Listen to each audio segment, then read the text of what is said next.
Yo, what's up, homies? All right, so we're going to be doing dungeon video guides. Basically, I did a lot of dungeons on the beta, a ton of M+, and I wanted to bring you guys some just like some advice, some tips, some tricks, so you guys as well can jump into your dungeons and be successful fairly on in the season.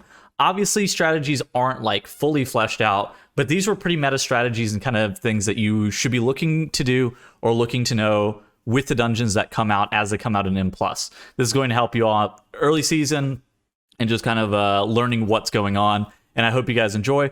Okie dokie, so today we have a nice Halls of Valor to show off. As one of the returning Legion dungeons, you know, Halls of Valor, a bit tricky in some areas of this dungeon. You know, some areas of this dungeon are fairly straightforward, but it's important to know like what can kill you and what you should be scared of. There's definitely some mobs that have like rotational interrupts that you need to be watching out for, such as like right off the bat, this Thundercaller. You want to make sure that you are going to be getting interrupts onto that. In addition to that, you want to make sure that this dragon, you do see it has a lightning breath mechanic, and you want to make sure that this is like tanked off to the side to where you're not going to get hit by a frontal. In addition to that, like if you're really worried about anything in this dungeon, be behind the mobs. Pretty much every single mob in this dungeon has a frontal of some kind. The shield maidens are the notorious mobs with frontals, but there are a lot of frontals in this dungeon, and if you're worried / don't know what to do, standing behind the mobs is almost certainly going to be your best play.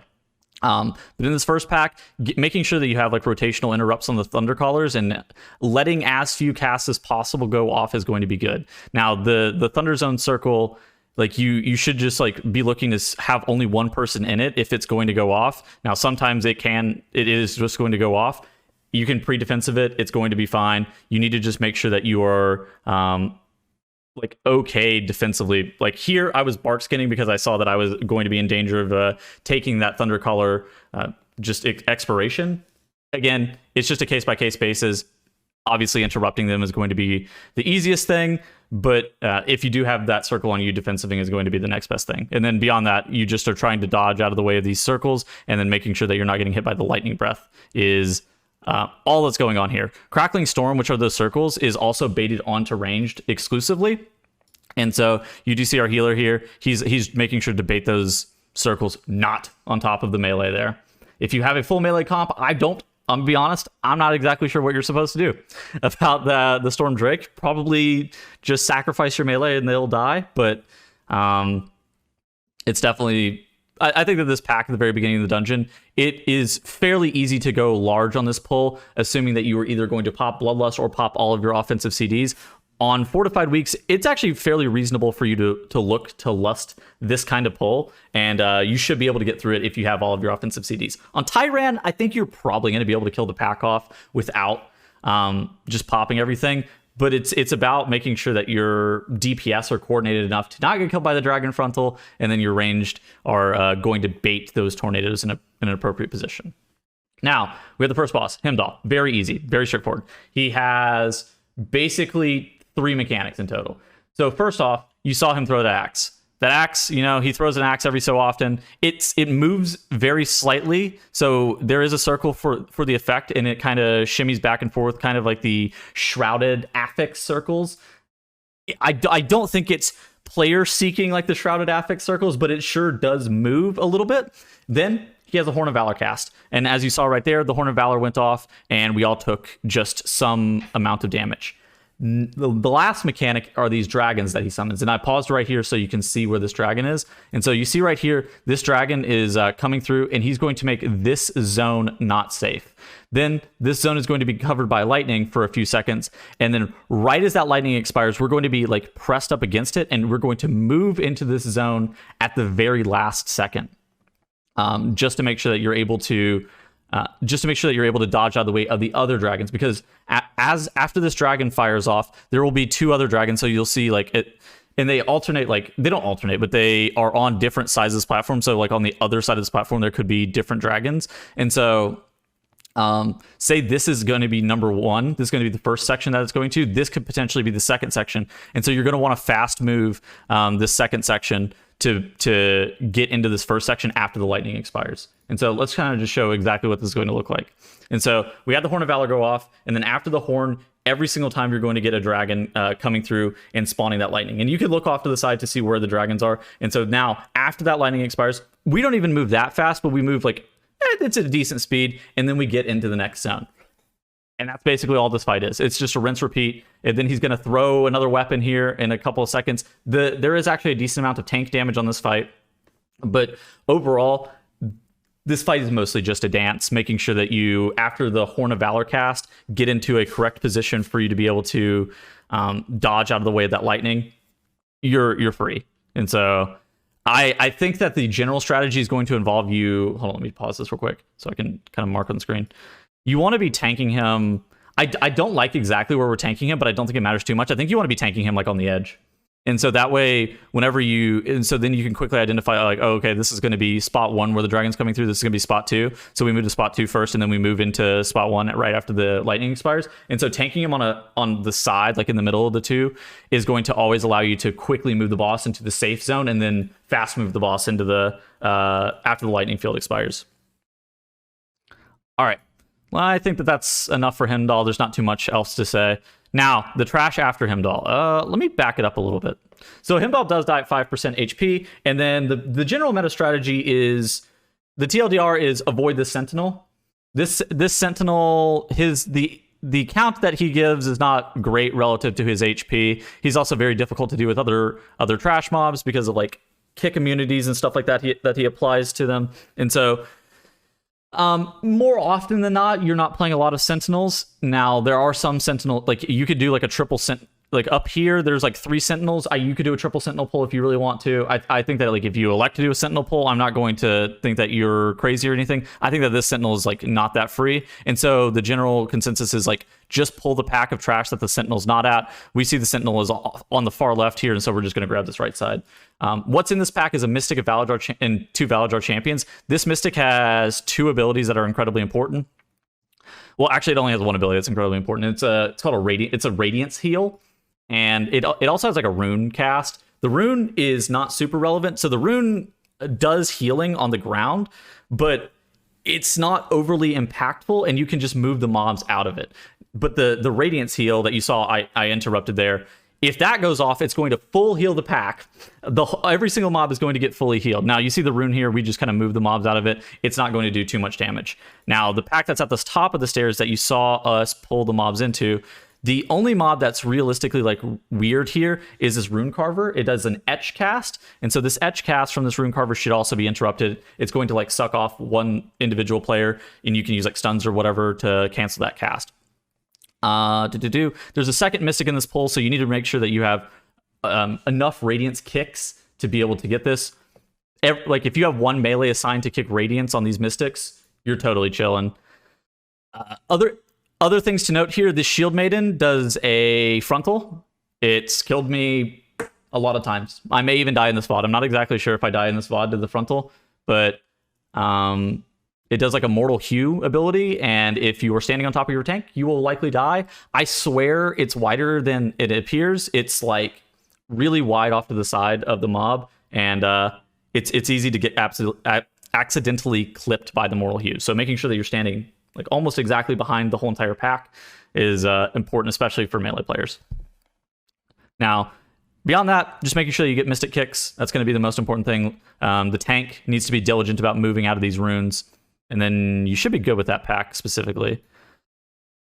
Okay, so next up, you have like these other packs, and you look at how our tank is grouping these mobs. So our tank is tagging. He's tagging the first pack that's like off screen here, and he's tagging the first pack that's off screen here. Then he's going to bring them around the corner and line of sight them here. Ideally, you have like everybody out of line of sight of these packs, so this Mystic and like there's archers that are in this area, so they don't stop and start like attacking players. And so it's one of those situations that you definitely want to make sure that you get them lined to where they're going to be fully stacked, because you do have the Thunder Callers, which we saw at the very beginning of the dungeon that do the Thunderous Bolt cast. We just want to make sure that everything is stacked. That's the reason that you're going to line it onto the corner there. And then after they get fully stacked, you can move them outside the rune. We're a bit slow on moving them out of the rune. We even see some of them have that buff from that rune for a couple seconds, but it's at the very beginning of the pull, and it's not that big of a deal. In addition to that, if a Mystic is casting the Holy Radiance and it's like the pack is still full HP, you can let it go off. We're still just grouping the mobs. It's not that big of a deal. But here, it's kind of similar to the last pack. Make sure that you're getting Holy Radiant stops. Make sure that you're kicking the Thundercaller as well. Like if you can kick the Thundercaller, it's really, really nice. It's going to save your group a lot of damage. But at the end of the day, like if you don't have enough interrupts, say you accidentally committed too many kicks or to the double, like we have double mystic in this pool, say you committed too many kicks to the double mystics, or you were kicking runes because you want to move the mobs out of the runes, it's totally fine to let the Thundercaller's cast go off. I wouldn't let it spam cast, but you want to make sure that you don't do what I just did there. Because what I just did is like, okay, if you have one person that gets hit by the Thundercaller circle, totally fine. If you have two people that get hit by the Thundercaller circle, you're going to be in deep trouble. So that's kind of the general way of dealing with those packs. Again, anything with a Shield Maiden does a frontal. This pack here has a Shield Maiden. I swear these mobs are absolutely absurd. Make sure that you were standing behind them if you were playing with melee or playing as melee. And then beyond that, it's just, again, there's only a couple of types of mobs in this dungeon. Thundercallers, Mystics, Rune Carvers, all of these are casters. There are some Archer-style mobs that we're going to talk about in a little bit, but we haven't seen any. But the types of mobs in this area are not very high density. So the next thing is like the reason that we're going left is generally due to lust timing. And so this is like something that's likely to change over the course of the season. We, during the beta, thought that going left and doing Hyjra with lust was going to be our best bet. Fenryr was also fairly difficult on beta. And if you do what we were doing, where we were pulling out a lot of these hallway trash and kind of trying to stall for time, we were making sure that we had lust up for Hyjra, but at the same point, now we're not going to have that much trash, and we're not really going to have lust up for Fenryr. So you kind of have to balance, like, oh, okay, where do we want to lust? Which of Fenryr or Hyjra do we want to lust? We pick Hyjra in this case. Now, not the end of the world. I think that it's something that could potentially change depending on what boss players believe or deem to be the most dangerous. Okay, so now we're just killing off some of this trash. We pull a Sentinel. We're doing it solo. Again, these Sentinels are annoying because they're very similar to the Gambit Sentinels. Like, you can't do them realistically with any other trash that's not named a Sentinel. So once we have this mob pulled, we're basically doing it by itself. You also get movement speed later on in the dungeon. So if you're going to pull them, you would rather pull them then. Doing it right now is not great. So we end up having to do it solo. So it's one of those situations that I don't think you should be looking to pull these Sentinels that early. This guy does patrol and has a really, really annoying patrol through the middle of the hallway, but like if you pull the packs off to the side, you should be able to avoid it. We just messed up.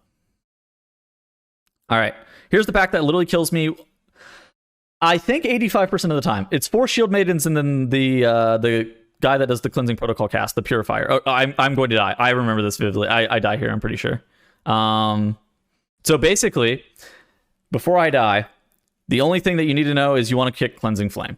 Cleansing Flame is a targeted ability that will go on one player and then it will shoot like ground circles out like projectiles, and you can just like move out of them. So you can just leave him channeling, but you're going to lose a lot of group-wide damage because he channels it's like a 10-second Cleansing Flame cast, and so you don't really want it to last that long. You would rather the mobs be stacked up with the Shield Maidens. On top of that, you can kite these Shield Maidens relatively easily as a tank, utilizing things like Z-axis. So say the tank jumped off here, all of these Shield Maidens would run around this direction and not be able to melee the tank. There's also some spots on the stairs and whatnot that you can jump up and jump down and like run across to make sure that the Shield Maidens never connect with your tank.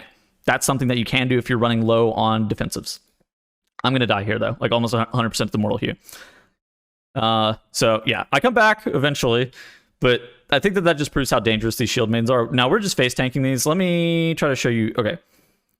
Again, like I was talking about, though, so say if your tank wants, they can actually like figure 8 around this area and pretty much avoid being hit by these mobs at all. Now, it does make the mobs get a little bit unstacked, and so you're going to have a lower amount of group-wide AoE on the pack. But say the tank like runs up here and then jumps off, the Shield Maidens have to run back around to be able to connect back with the tank. Meanwhile, the tank is going to be able to just like walk back up. And so it just involves the tank literally jumping off the ledge and then running back up here and then jumping off this ledge, right? And they're able to not get meleeed by doing something like that. It's actually pretty nice.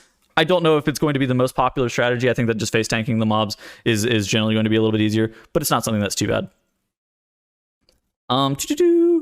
Next up, we have this trash that's over here. So if you played in Legion, you may remember never playing this trash because it didn't give count. It gives count now, but it's still, let's say, less popular to play. They did almost expansion wide, increase the aggro radius of some of these mobs, even if it's like just a little bit, to the point where you would used to be able to like hug the wall, hug the wall, hug the wall, and not pull this pack, right? You would never pull these mobs. Now you have to either use something like an Imprison or a Mind Soothe or a Sap on this Shield Maiden to not pull the pack. And so you're gonna end up playing this pack a little bit more often. This pack's not too dangerous. It does have double Shield Maiden. The Aspirant's kind of a pain in the ass. Generally, the reason that we skip this is because we have more trash from other valuable sources. I think that's one of the big things is like this trash is just like low efficiency, so you don't really want to play it. It's not overly dangerous. The Aspirant does the like Shield Bash, like knock your tank back a little bit cast. The Aspirant does a large amount of tank damage. I think that most of this pack is just tank damage focused. So you do want to avoid it, but it's not like you're going to wipe if you pull this pull. Okay, let's talk about these mini bosses, because these bosses are a pain in the ass, and it will allow us to kind of segue this into talking about Hyjra. So first off, so we kind of make a mistake here, but I think that we'll talk about Solstin first. Well, I'll talk about individual mechanics of these mobs first, and then I'll talk about how you could technically pull these mobs to be more efficient in a second. First off, Solstin does an Eye of the Storm cast. Basically, you stand inside the circle and you take reduced damage from Eye of the Storm. If you're not inside the circle, you're going to die. It's not that complicated. There's not too much going on with this mob. Now, beyond that, yeah, it's pretty chill. Now, the other mob, let's see. Let's skip forward 30 seconds. Olmir the Enlightened. First off, he has a Searing Light cast. That's a kick. It's not that hard. The second thing he does is a Sanctify cast, which pain in the ass now. So they changed Sanctify. If you remember it from back in Legion, it would do a medium-high amount of group-wide AoE. It wouldn't one-shot you or anything, but it would do a medium amount of group-wide AoE if you hit one. Now it one-shots one individual player, not a group-wide thing. And so you need to make sure that you kind of quickly move in between these orbs to not get hit by them. If you get hit by them, you're going to be in deep trouble. And so just kind of quickly moving in between them is going to be your best bet. Now this prepares you for Hyjra. These on this trash mob move faster and have less space in between them than the ones on Hyjra. The space here is significantly lower than the ones on Hyjra, so Hyjra is a lot easier. This guy is a pain in the ass, and people die on him fairly regularly. Now let's back it up a couple of seconds and talk about how to pull both these mobs together, because I think that that's actually important, and you'll see that a lot. I don't know if you necessarily should do this in pugs. I definitely don't think that you should do it early on in the season, but I just want to have it out there as a tip for if you're in a coordinated group as something you could probably do. Basically what happens is as soon as this Eye of the Storm cast starts going off here, once you see him like plant the orb, the tank should go and grab Olmar. He should go and grab the other mini boss like right now. And if he tags that mini boss right now, you'll have the Eye of the Storm cast and the Sanctify perfectly desynced. And what this desyncing of it does is you'll go Eye of the Storm, and then like 3 or 4 seconds after Eye of the Storm, he'll start channeling that Sanctify. And that allows you to do 2 of these mini bosses at once. Is it mechanically difficult to dodge Sanctify while trying to maintain uptime on 2 mini bosses? Yes. Is it a time save? Absolutely. I would say that you maybe should be looking to not do this if you're playing in a pug or playing with people who don't know what's going on, but it is something that you can do. Okay, let's speed this up and talk about Hyjra, because Hyjra, what did I die to? It's fine. All right, this is why I have the fast forward button. I don't know what I was doing, but it was nothing good. All right, so now we pull Hyjra. Hyjra has very similar mechanics to the trash. It's one of the situations that the mechanics on Hyjra are not that much different from the trash that I don't need to exactly explain everything. First off, Hyjra has a Shield of Light cast. It knocks the tank back a little bit. It's similar to the Aspirant's cast that I was talking about earlier that you skipped, but TLDR is like, don't be in front of the boss whenever the Shield of Light cast is about to go off. For the tank should be looking to utilize that Shield of Light cast to get knocked across the room and move Hyjra. Generally, you're going to want to pull Hyjra to this side first so you can get that lightning zone first, because just because it allows you to have more upfront damage on the boss, and having more of these lightning zones, it's a lot easier for you to be able to do more damage to the boss here. And so now for every single one of these, you should be looking to rotate. For these Eye of the Storms, you should be looking to rotate some level of personal cooldown. We use Rally here. I use SI. I feel like this is an adequate enough amount of CDs. I probably should be fine here with just that level of cooldown. And so now I move out. Hold on. This boss actually casts a lot of things very quickly. Let me try to slow this down so I can explain it a little bit better. I wish I could do this on like half speed. Once this Eye of the Storm cast it finishes, she does an Arc Lightning immediately. And so the moment, like what we do is I pre-called aside. I said, all right, this is going to be my spot right here. And so once this Eye of the Storm cast finishes, I immediately move. In addition to that, I know that the shield is coming almost right after the Arc Lightning cast. And so we are all fanning out to make sure, like the Arc Lightning on this boss is not that big, but it can be a problem. See, look, our healer gets targeted. He is kind of close to other players. As long as you're not stacked, it's totally fine. So he gets isolated targeted. Now I'm going to start moving here to make sure that I'm not going to get hit by the tank shield here in just a second. And that's going to be totally fine. And this, now we're going into the second phase where we're about to see the Sanctify again. And our tank, you saw him, he used the shield to get knocked. Let me pause this. Now we have the next mechanic on this fight. It's called the Expel Light. And so the Expel Light is the circle that goes on these players here. And it targets the player with the highest amount of HP first. And then we'll go to the player with the second amount of highest HP second. And so you can technically bait them onto players. You can technically bait them onto players. Now, it's not something that I don't think you can reliably do it unless you have some HP gain mechanic like bear form or whatever. But it is something that you absolutely can do. In addition to that, they changed how the Arc Lightning works with the Expel Light to where you're not really able to get one shot anymore with like weird overlaps. I don't know exactly how they changed it, but just know that there is something different about it to where you're not going to get overlapped 100 to 0'd by the Arc Lightning plus the Expel Light. There is some smart learning element of it. Now, for most players, none of that shit matters. For most players, you just dodge the Sanctify. And you're probably fine. Now, just make sure that you don't get hit by the very faint balls, and then just don't get hit by the tank frontal. And then you rinse and repeat. You move the boss back across, and then you're chilling. That's more or less how Hyjra works. It's complicated. It's a lot of defensive cooldown management. I think the biggest thing with Hyjra is that it's like making sure that you're rotating your defensive CDs and being proactive with using them whenever you know that things are coming up. That's going to be your best bet. Now we're back into the trash. Again, we've already talked about most of these mobs. It's a Shield Maiden, a Thundercaller, and a Mystic. Again, kick the Radiance, kick the Thunderous Bolt. Don't get hit by the Mortal Hue. Like, all of these trash mobs in this area are more or less the same, and there's not really too much going on with them. Now, a new mob enters the arena, the Marksman, the Valador Marksman. So the Valador Marksman has a Snapshot mechanic, which absolutely owns your tank. I don't have a better way of describing it. It does a ridiculous amount of tank damage. It just spams it. You know, it does a lot of damage. And now on top of that, it has a penetrating shot. So they removed this in some parts of beta, but then they added it back. And the penetrating shot is basically aimed at the tank, and the mob plants, and then for 4 seconds, it's literally planted facing at the tank. It casts penetrating shot, and then it shoots in that direction. The tank dodges out of the way of it, and then you, as a probably not tank who's watching this, move out of the way. Do not get hit by the penetrating shot, because you can die to it. It'll kill you 100 to 0. It's always going to be facing the tank, so it should be fairly easily telegraphed, assuming that you know exactly where the tank is going to be positioned.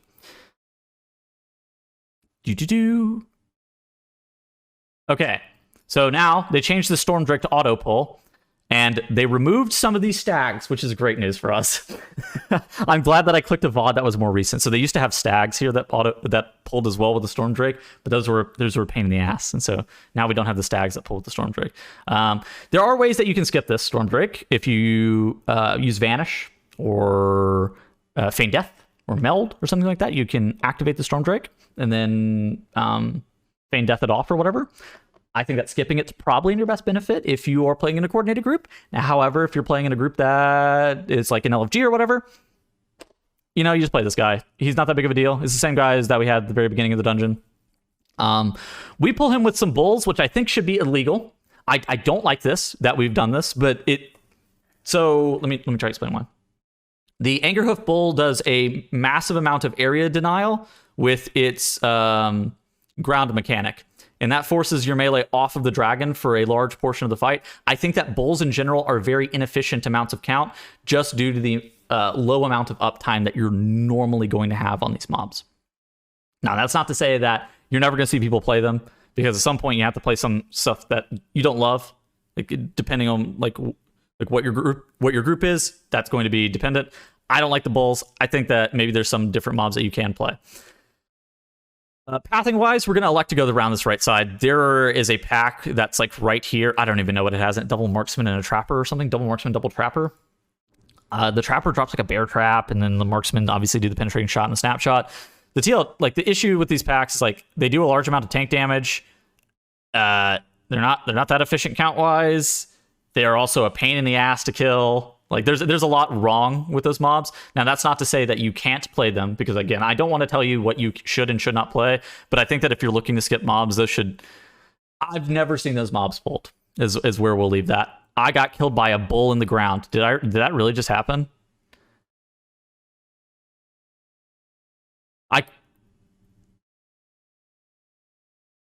Okay, well, I'm an idiot. That's fine. All right, so we'll speed this up. Apparently, if you have those bulls on uneven terrain, sometimes the visual effect won't show up except for the last 2 seconds, and then it'll show up at the last second and kill you. Learn something new every day. All right, so Fenryr.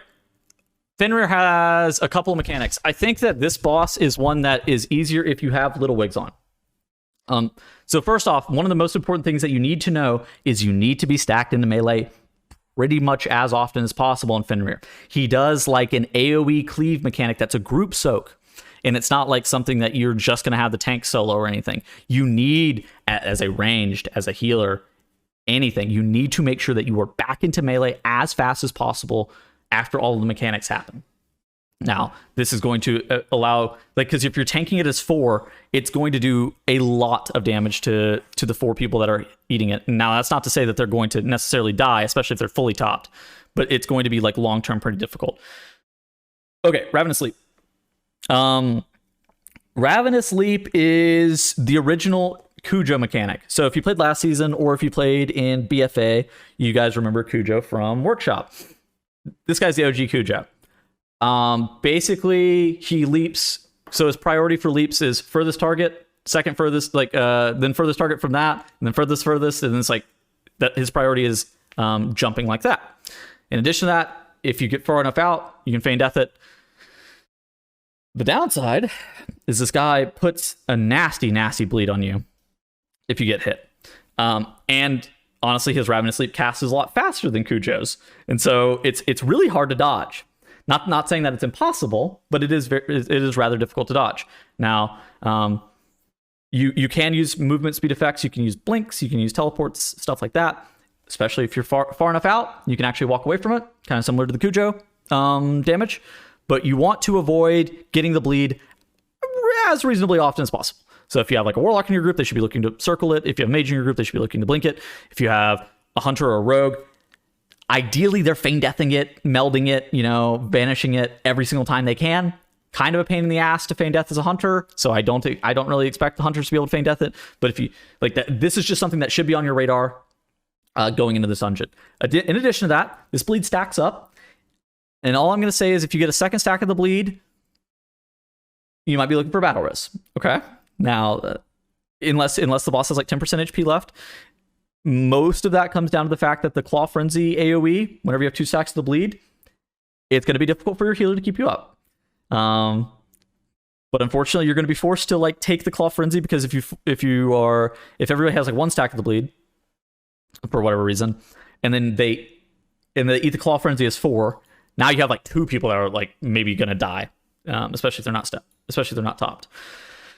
Ebb and Claw wargs, they got changed. I don't know if this is like intentional or a bug, or like what's the deal with the wargs, but TLDR with the wargs is like they used to do a leap out onto targets at range, not ranged targets. Those are 2 different things. They used to do a leap onto targets at ranged. Now they do a leap onto the tank, and so if you're not careful, you can get leapt on and immediately die. So like if you're pulling these wargs into a pack, you need to be really, really careful, because I've had a situation where like we would take this 3-pack of wargs into the boss because it's efficient, but then like once you take them into the boss, I accidentally stood in front of them and died. And I hope it's not in this VOD. Now I've been practicing my feral a lot in Halls of Valor because it's got a lot of frontals and a lot of ways for me to die. But it's just a situation that you need to be cognizant of these hounds and how they interact with the tank. And the leap that they do on the tank can be dangerous. One thing that's important to note is after this boss dies, you get a pretty substantial movement speed buff. Now, if the tank is not in melee of the wargs, they don't do the leap at all. It's not like they're not leaping at them. They're doing like an AoE, like an AoE damage strike. It's difficult to explain. It's basically an AoE damage strike onto the tank if they're melee range of them. However, after you kill this boss, if you want to, you can round up all the wargs and have the tank just permanently kite them with the movement speed buff, and he's not going to be able to. He's not like, assuming that he has threat on them, he's not going to take any damage from them. But that should be chill. Fenryr in phase 2 versus phase 1 is largely the same. There's 2 mechanics that are different. First off, he summons hounds every so often. Beyond that, he does a fixate cast, which you should. There's like basically one strategy for how you deal with the fixate cast. Well, maybe there's 2, but like there's one realistic way of dealing with the fixate cast, and you see that Jack is posturing in the wrong direction for the Scent of Blood, and then he immediately realizes where he's supposed to be running. So TLDR, you literally run. You have the boss tanked like where he spawns, and then you run as far into the cave as possible. You literally run up against this wall, and things go well, and you don't get meleeed. And he cancels his Scent of Blood the moment that he reaches the wall, and you're chilling. And then you just bring him back out of the hole. And then every so often he casts the leap that puts the bleeds onto players. He summons some more wargs every so often. These are not wargs. These are packmates. These don't do the leap. He summons dogs, but they're slightly different dogs. And then he does the Ravenous Leap. You just want to make sure that you are separated from other players. I dodged this with Human Wild Charge, but I dodged this on top of another player, so I'm an idiot and still got to stack anyways. But like, again, you can use movement speed. Technically, if you... I will say that for players that have the least amount of movement speed effects, they should be calling for cave. I should never take the cave here. The players with the least amount of movement speed effects should take cave, and then they should stand at like the very beginning of this cave here, and then whenever it's going to be their turn to be picked by Fenryr next, they should like just walk this direction. They can walk out of the way of the leap, because assuming that your first 2 leaps are like this direction and then this direction, this is a really long travel time for the leap, and so you're able to just walk out of the way of it. Okay. So yeah, after this Fenryr, after Fenryr dies, okay, not just Fenryr. After the second and third boss of the dungeon die, I'll word it like that, you get a massive movement speed buff. Typically, this is going to be in the Fenryr area. And this is actually very beneficial for pulling a lot of these trash in this area, because your tank doesn't want to be face tanking either the wargs or the grizzlies, or both. And so we're playing the grizzlies here. And so you see our tank here, he's rounding up all of these grizzlies, and then I think he's sturdy enough, especially on a prot warrior, to be able to fully tank these. But realistically, after he gets threat here, okay, we see on pull, every single defensive has been used from these guys. They popped. We have we have basically everything being used on him trying to get the mobs grouped up. And that's actually pretty nice, because then after every single defensive is used, we can just kite out with the movement speed. We don't really need anything else. We just need him to have threat. And these bleeds that are going on to him, they stack up. They can be really dangerous if he's not getting a sufficient amount of healing. But again, with the movement speed, it's kind of chill. And so now he's kiting to try to reset the stacks there. This is totally fine. And so now, basically, this area is kind of chill with the movement speed buff. The Grizzlies don't do too many other casts. For DPS, they're largely target dummies, but for the tank, they're like a really big deal, because they do a ridiculous amount of damage with their stacking bleed. All right, now we make our way out of this area. Again, there's not too much weird stuff going on with the trash. We're gonna do double sentinel here. You can technically shroud out of this area if you want to, but we're going to elect to play double sentinel because we need a little bit more count. And I think these sentinels are linked. I'm not 100% sure because there was a question, like during this VOD, even if you open it back up, there was a question as to whether or not the Sentinels are linked. I'm pretty convinced that the Sentinels are linked, that we weren't attacking them here. And so that's just like something to know, that you can't just pull one. You have to pull them both. You want to pull them at a similar time so they can hopefully sync their casts a little bit. Now, are they ever going to really sync their casts? No, because they're pains in the asses. But could they potentially, maybe in some world, sync their casts? Yes, maybe. But yeah, no, you can play double Sentinel. It's kind of chill. You can also see on the... Let's see. I should probably be the one who's picking up the brew here. All right, let's talk about this for a second. I'm going to grab this brew. And you may think, oh, wow, that's nice. You're RPing in a dungeon again. First you're playing Feral, now you're RPing. I'm not RPing. And so this brew actually does have something that it can be used on. We fuck it up here. I'm going to explain this, but we fuck it up. Don't just ignore how this goes down. TLDR, these mobs will global combat you. If it's pulled like this, I'm going to get global combated. And if you get global combated by this, you're going to lose the brew buff. Don't do it like this. You want to throw the brew buff like right as the person is clicking the activation window on these mobs. And so basically, you click this mob, you click activate on it. Right as you click activate on it, you throw the brew onto this guy, and then you drag this mob on top of this guy, and that will eventually reset him and allow you to activate 2 of these dudes at once. And then once you kill this guy off, then these other 2 bozos will not activate, but they'll become actionable. And so then you can go and click on this guy. And so then you can continue to have 2 of these mini bosses at once. And this speeds up your fighting of these bosses by probably 45 seconds for basically the cost of throwing the brew on top of them. Now, it makes the very beginning of this a little bit more tedious, but it is definitely something that you can do. I am upset that I don't have a clip of it being performed well for this.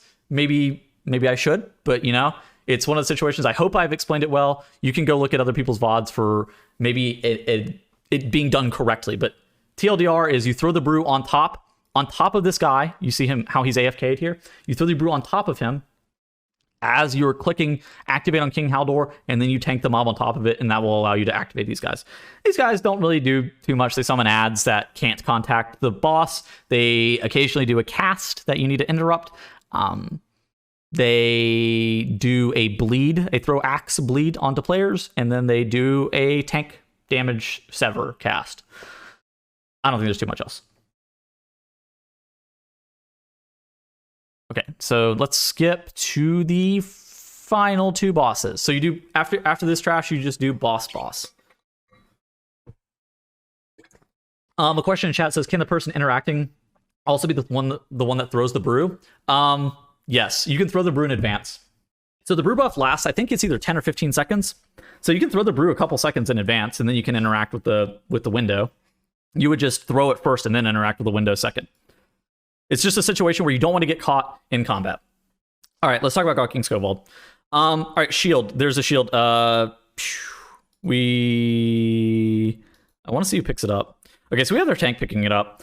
There's a question as to whether or not you should have the tank or the healer pick up the shield, and that actually depends on the tank. So there are some tanks. I think that Brewmaster is probably the most likely candidate where they should not pick up the shield. And that's because they have casts that they want to cast, like, G-Burst or whatever. And it's a situation where they can't channel or do casts while they're holding up the shield. Or if they do, there's an issue where they could actually drop the shield, drop the shield buff, and kill your whole entire group. And so a tank like Prot Warrior, not going to have this issue. They're not casting any ability. I mean, they're not shattering throwing the boss or something like that, right? So it doesn't really matter. So they can hold it. But if you're playing with like a Brewmaster Monk, I think there used to be something with like Blood Decay.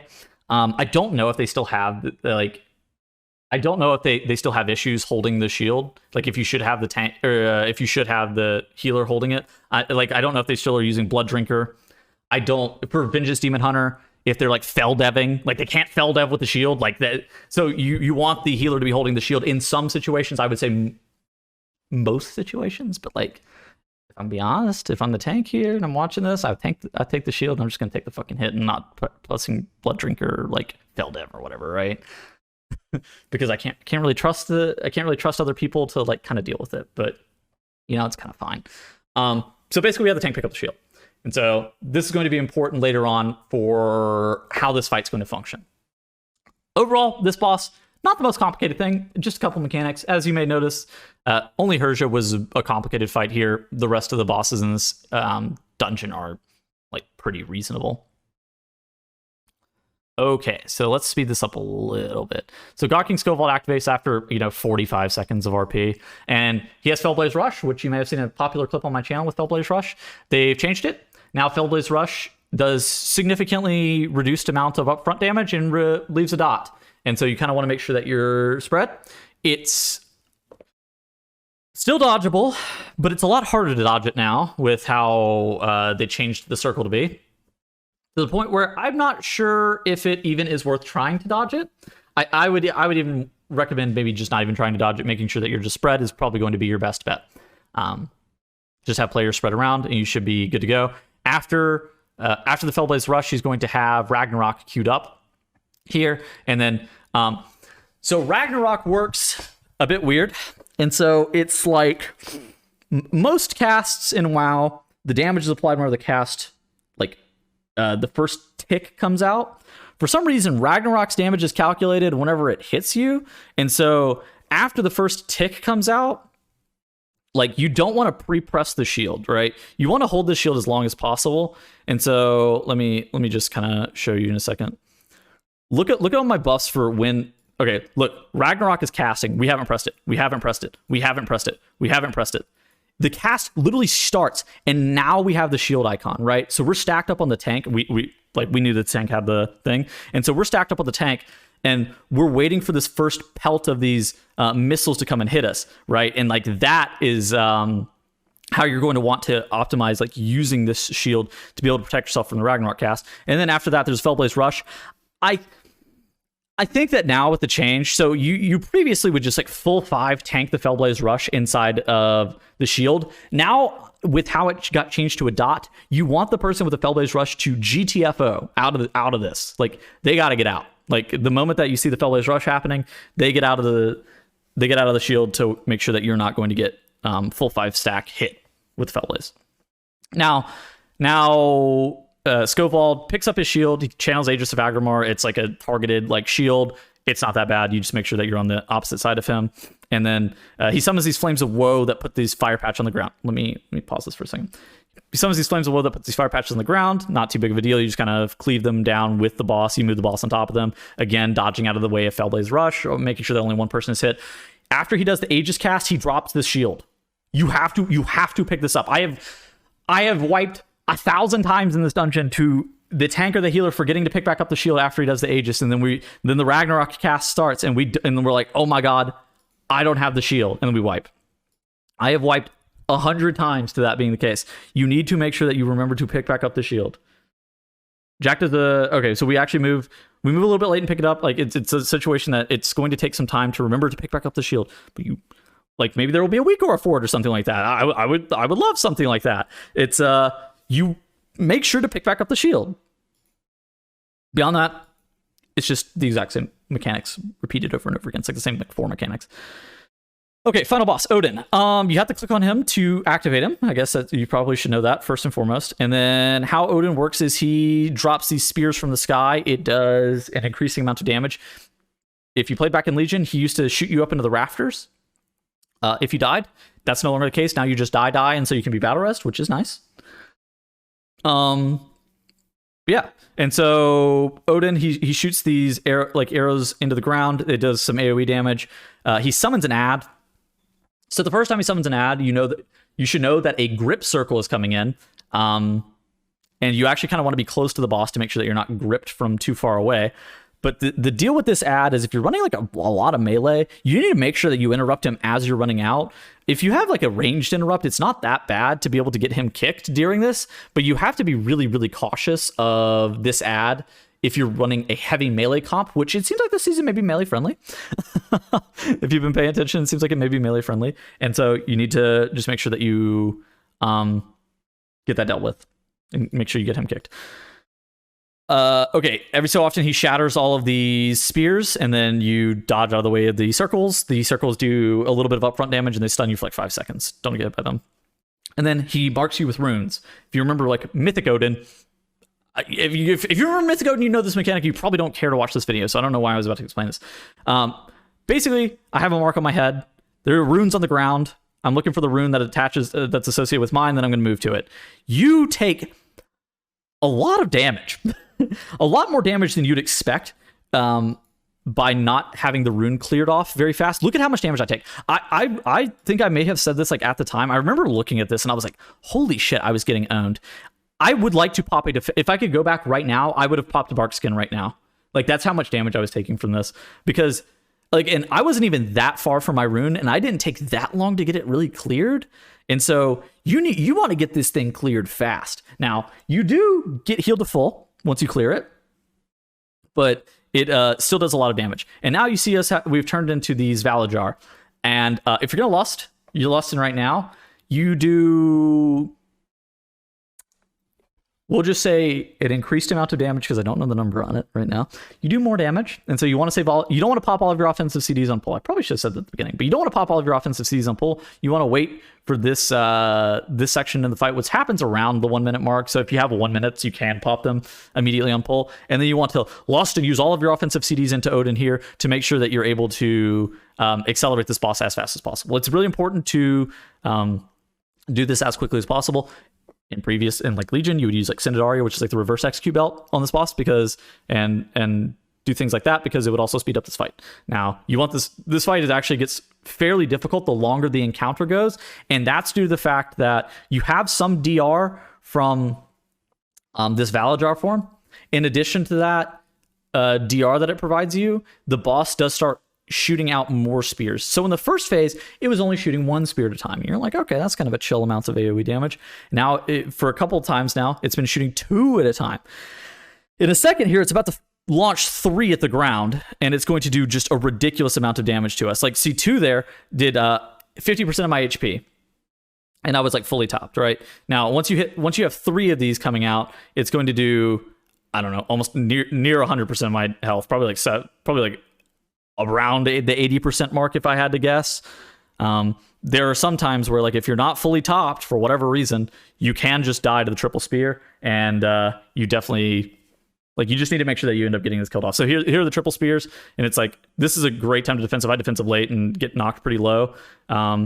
Maybe it'll be fine. Maybe it'll only be an issue once you start to get up to high keys. But at the rate that these triple spears are coming out, you absolutely can die. And so I think that's going to be Odyn. It's going to be the end of Halls of Valor. You know, overall, it's a pretty long dungeon, 38 minutes, fairly long guide, but I hope it does help for all of you guys who are going to be looking to do the dungeon fairly early on in the expansion. And don't be like us and miscount like that. Cool.